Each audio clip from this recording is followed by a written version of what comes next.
Bonjour Madame Grandjean. À ta question, qu'est-ce qu'il faut faire urgemment en cas d'œdème? Je dirais qu'il faut consulter. Donc tu te lèves un bon matin, tes pieds ont gonflé, qu'est-ce que tu dois faire? Aujourd'hui, je vais quand même te parler de l'œdème pour ce que tu peux faire en mesure d'urgence en attendant aller consulter. Parce qu'il faut quand même que tu mettes quelque chose dans ta bouche ou encore que tu puisses apaiser tes gonflements. Et c'est déjà quoi l'œdème? L'œdème désigne un gonflement des pieds et des chevilles dû à ce que j'appelle une rétention d'eau des tissus adjacents. La pression sur ta peau, surtout au niveau de la zone gonflée, va laisser une marque.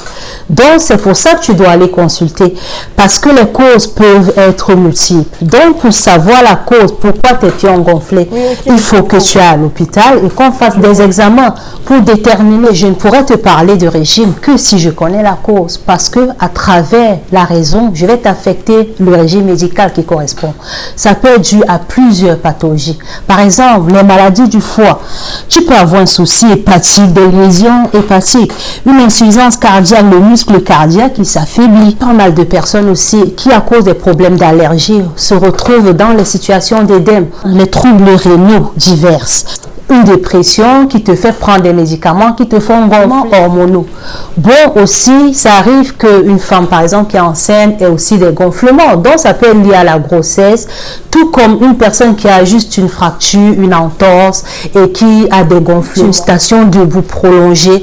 J'ai une de mes patientes qui est partie à une cérémonie sur Paris et du coup, il fallait rester debout très longtemps. Et le lendemain, avait des problèmes d'œdème et qui est venue me voir. La cause peut être diverse. Et c'est très important de pouvoir savoir pourquoi vos chevilles ont gonflé, pourquoi vos pieds enflent quand on appuie, pourquoi il reste un trou. Et puis, il y a ces personnes-là qui ont aussi un taux de protéines anormal, qui peuvent causer faible taux de protéines ou qui ont trop mangé du sodium. Donc, là, c'est lié au régime. Donc, il va falloir revoir tout problème d'insuffisance cardiaque, problème cardiovasculaire, etc.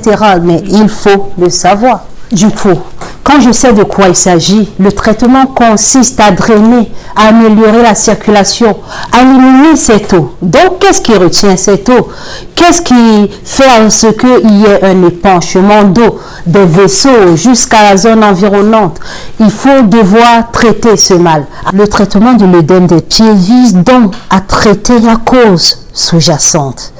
Déjà surélevé, déjà un bon moment pour faciliter le drainage de liquide qui se trouve là, que ça puisse remonter vers ton cœur. 2. Cours à la pharmacie, achète les bas de contention si c'est à proximité. Ça peut aussi t'aider quand tu es chez toi. Dans le cas général, va contribuer à drainer, améliorer la circulation. Donc, je vais partir sur le choix des aliments qui améliorent ta circulation. Je pense que j'en ai déjà parlé et puis voilà, soit je vais refaire une liste de façon personnalisée où il faut retrouver dans ma chaîne YouTube. On va faciliter des plantes drainantes comme la reine des prés. Donc, le matin, ce jour-là, va prendre une infusion, par exemple, la reine. Tu dois boire une certaine quantité d'eau sur le cours de la journée. Tu peux faire en infusion avec des plantes qui peuvent donc t'aider à améliorer. Donc, il s'agit par exemple des orties qui te minéralisent en même temps du pissenlit, la reine des prés par exemple. Bon, bref, tu retrouves toutes ces plantes ici dans élimination. De faciliter l'élimination de l'eau qui traîne. Le médical va aussi diminuer ta consommation en sel, en sodium en général. Donc, il ne suffit pas du sel ajouté, du sel dont tu achètes là, tout blanc. Il s'agit aussi des aliments qui contiennent du sodium. On va parler ici de la charcuterie par exemple. Donc, tout ce qui contient du sodium, de la nitrite. Il y a aussi pas mal d'aliments dont je ne citerai pas dans cette vidéo pour les côtés. Mais tu sais très bien que si tu as vraiment ce problème-là, il faut te faire consulter. Donc, je parle ici du cas général. Et le régime va aussi consulter à revoir tes taux de consommation de protéines. Lui, on revient aux protéines. Donc, les personnes qui consomment les protéines de façon anarchique, faites attention. Vous devez consommer les protéines à un certain taux sur la journée. Et puis, que ce soit plus ou moins, ton corps n'aime pas. Revoir non seulement tes quantités en protéines, mais aussi la qualité des protéines dont tu consommes pour ne pas affecter tes reins, ton foie, etc. L'hygiène de vie, il faut avoir une hygiène de vie qui peut améliorer de façon significative ta vie, la durée de ta vie, tes organes et même ta qualité de vie.